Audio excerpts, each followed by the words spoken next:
Good day. Now we will discuss the skin integrity and wound care.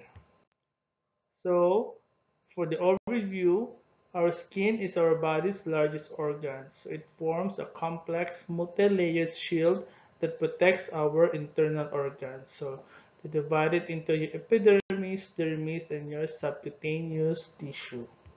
So our epidermis is the outermost layer. So it prevents pathogens, chemicals, and ultraviolet radiation from entering the body.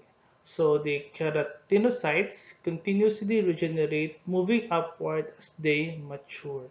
So our epidermis contains lipids that prevent water loss and maintain hydration.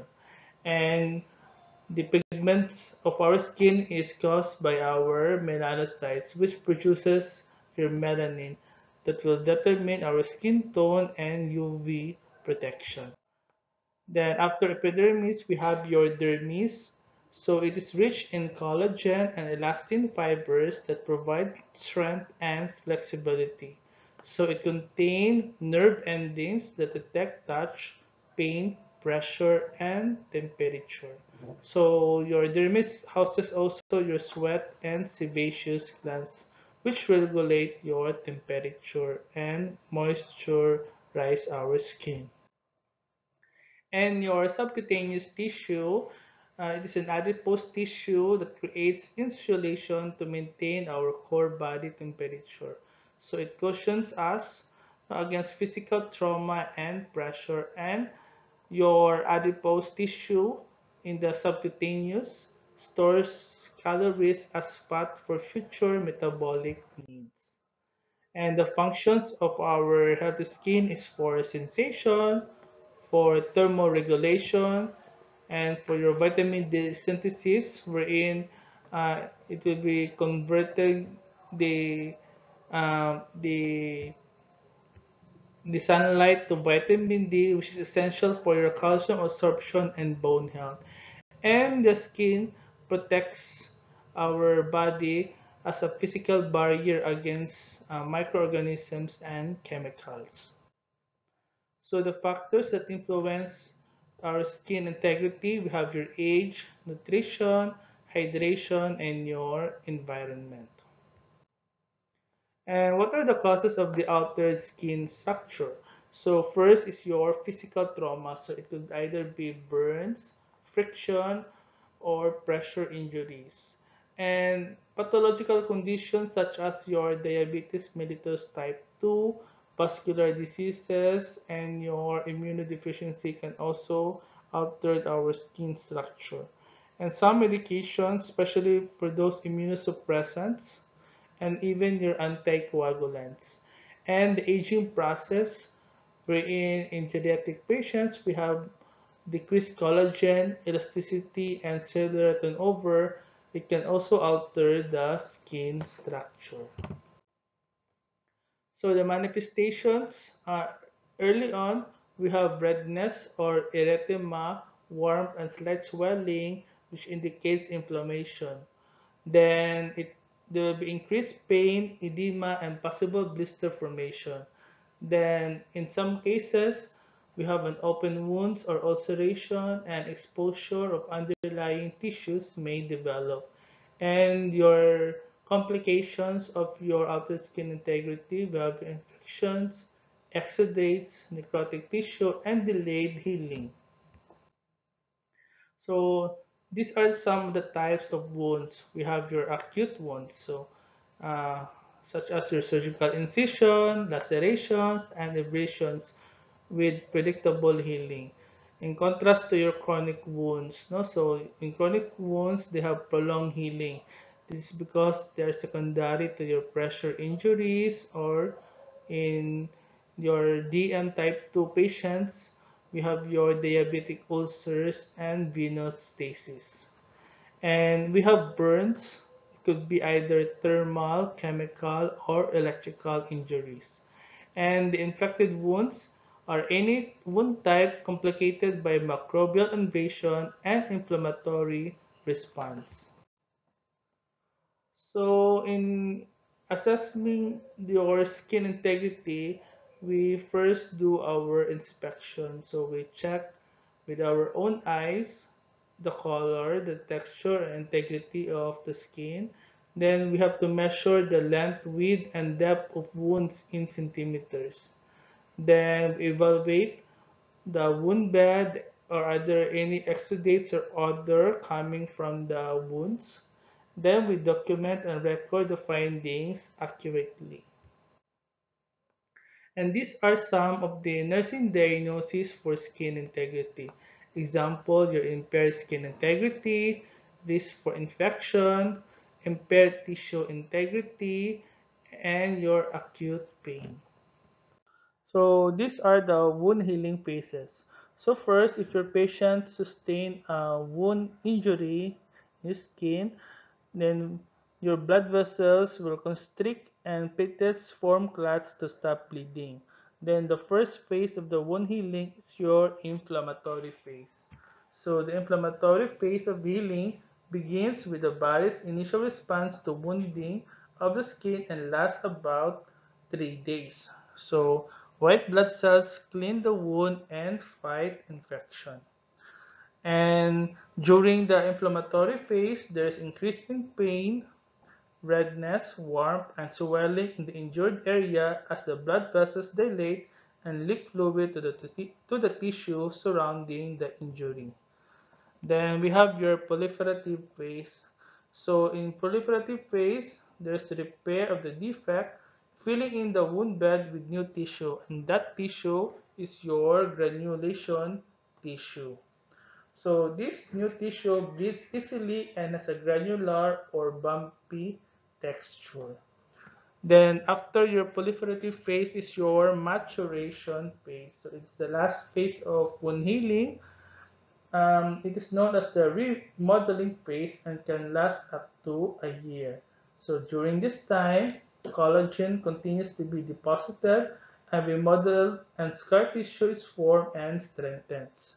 So your scar tissue, it is a vascular mass of collagen that gives strength to the repaired wound. And these are the factors that would affect the wound healing. So number one on the list is your infection, followed by your poor nutrition, and you have your diabetes and smoking, advanced age for your geriatric patients, and we have your medication effects. Now, how would you prevent your skin breakdown? So first, we do the risk assessment. So we use validated tools like the Bryden scale to identify vulnerable patients. Then we do our preventive intervention. So we reposition the patient with schedule. We use pressure redistributing surfaces, and we manage your moisture. Then we regularly monitor our patients. We document skin changes and evaluate intervention effectiveness. So these are the pressure injury staging. So your stage 1, we have an intact skin with non-blanchable redness. Then we say about stage 2, there's partial thickness, loss of skin with exposed dermis. And when we say stage 3, this is a full thickness tissue loss. So your subcutaneous fat may be visible, but bone and muscle remain covered. And when we say about stage 4, we have an exposed bone, tendon, or muscle. So for wound assessment, step by step, we measure the dimensions, we evaluate the tissue types, we check for any exudates, and we assess the surrounding skin. Then we document all findings thoroughly. And now for your wound irrigation. So your wound irrigation, the purpose is to cleanse the wound bed by removing the debris, bacteria, and old exudates. So we use your normal saline or prescribed antimicrobial solution. Then we maintain the aseptic technique to prevent introducing your new pathogens. And we can use 4 to 15 psi pressure for effective cleansing without tissue damage. Then, when irrigating a procedure, we have to do hand washing first before the procedure and perform preparation. So we gather supplies and then we ask for the consent from our patients. Then we fill the irrigation syringe with warm saline and we ensure proper pressure capability. Then we hold the syringe 1 to 2 inches above the wound and with direct stream form clean from clean to contaminated areas. Then we document the procedure and the solution used. Now for the dressing types, it depends on the wound type, exudate level, and the healing goals.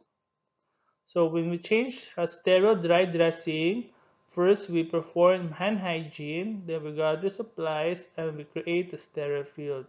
So we will remove the old dressing, we use a non-sterile gloves or clean gloves. Then we remove the old dressing without contaminating the wound. Then we don the sterile gloves, we assess the wound appearance and measure if needed. Then we can apply the sterile dressing or wound um, over the securing the edges with tape or wrap. So some institution will apply betadine solution prior to applying the new dressing. For your changing a wet damp to dry dressing, so it facilitates autolytic debridement and it removes your necrotic tissue. So the materials, you have your sterile saline, sterile gauze, sterile gloves and forceps, and a biohazard container. So key considerations, we moisten the gauze adequately but not excessively. We pack the wound loosely to avoid pressure necrosis, and we allow outer layer to remain dry to prevent bacterial migration. And in obtaining your wound culture specimen, it is indicated for any signs of infection or any permanent drainage or foul odor from wounds, or if your patient has delayed healing or septic with fever or elevated WBC. So before getting a wound culture, we have to do hand washing. Then we gather the equipments. Then we clean the wound with sterile saline. Then we remove surface exudates that may contain contaminants. Then before the procedure, we ask for the patient's cooperation. So the technique is that we use a Z technique to rotate swab in the wound bed. So we sample the clean granulation tissue, not the slough. Then we avoid touching swab to wound edges, and we place the swab immediately in transport medium. And for your negative pressure wound therapy, so the mechanism is that it applies controlled negative pressure to wound beds. So the components, you have your foam dressing, adhesive drape, tubing, and pump unit. So the benefits of this is that it reduces edema, removes exudate, and promotes granulation. So we regularly monitor the dressing and we change it every 2 to 3 days. So the mechanism of this negative pressure wound therapy, we have your macro deformation. So it contracts the wound edges and thereby reducing the wound size. Now we have your micro deformation. So it also creates micro strains wherein it will stimulate your cell proliferation. And with that, it can extract exudate and infectious materials and thereby increases your perfusion and oxygen of tissue, leading to a faster wound healing. So your indications and nursing considerations for acute wounds, we check for bleeding. For chronic wounds, we check seal integrity. For dehiscence or surgical wounds, we count the foam pieces placed, and for skin grafts, we document the drainage amount. And in applying wraps and bandages, we have techniques. So we can use your circular technique, wherein we use for cylindrical body parts like the wrist. And for your spiral technique, it is used for uniform cylindrical areas such as your arms. And in figure 8, so we create an X pattern. This is ideal for joints to allow some flexibility and movement. So in these cases, your lower extremities. So we always discuss to your patient your health teaching about wound and skin care. So we always teach our patients with proper wound cleaning technique using the prescribed solution. Then we demonstrate step-by-step dressing application if self-care is appropriate. And we monitor and explain signs of infection such as your increased pain, redness, warmth, or drainage. Then we follow up for your patients. So in summary, there should be a thorough wound assessment that should guide the appropriate intervention selection. Then we select wound care strategies based on the wound characteristics and the healing process.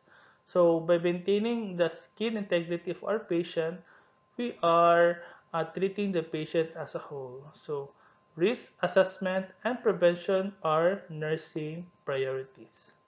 And with that, thank you for listening.